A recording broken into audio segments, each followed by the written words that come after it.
Hi everyone, me here Rupali Sharma from Suman Tech Solutions. Welcome to our YouTube channel. So today we are going to discuss on the topic PHP include files. So today we are going to discuss on the topic that is PHP include files. So we can include the files in PHP into two types. First is include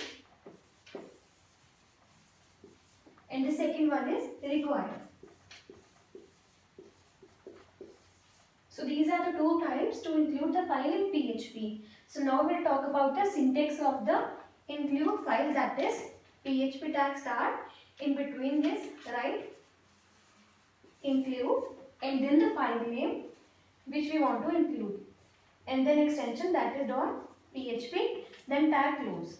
So required syntax is like PHP tag start and PHP tag close, in between this require, then file name, then the dot extension that is PHP, then semicolon after this. So this is the syntax of include and required file used in PHP. So now we'll talk about the example of include file, that is PHP tag start, PHP tag close. In between this we will include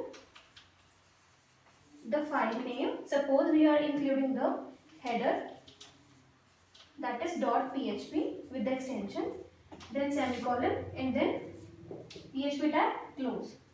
So now the required example is PHP tag start, then close. In between this require file name. Suppose my file name is header .php, then semicolon, and then PHP tag close. Suppose I am talking about the display screen.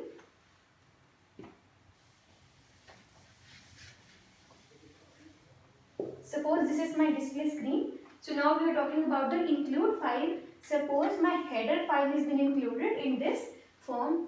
So this is the header for my file, and this is the other page that is being designed, that is the menu board or something else. So the include file will give the warning and execute the page. For example, if I have made a mistake in the syntax, so it will not run this part but will execute the second part which would be given under this file. So this will be executed and this will be given as a warning. But in the required part, if I have done mistake in these or some mistake, if I haven't put any semicolon or any other mistake, so it will not include the output, so nothing will be displayed and it will display the fatal. So this would not be displayed in the required format. So in this way we can use the include and required files in PHP. So thanks for watching our session. Now we will meet in our next session with some new ideas. Thank you.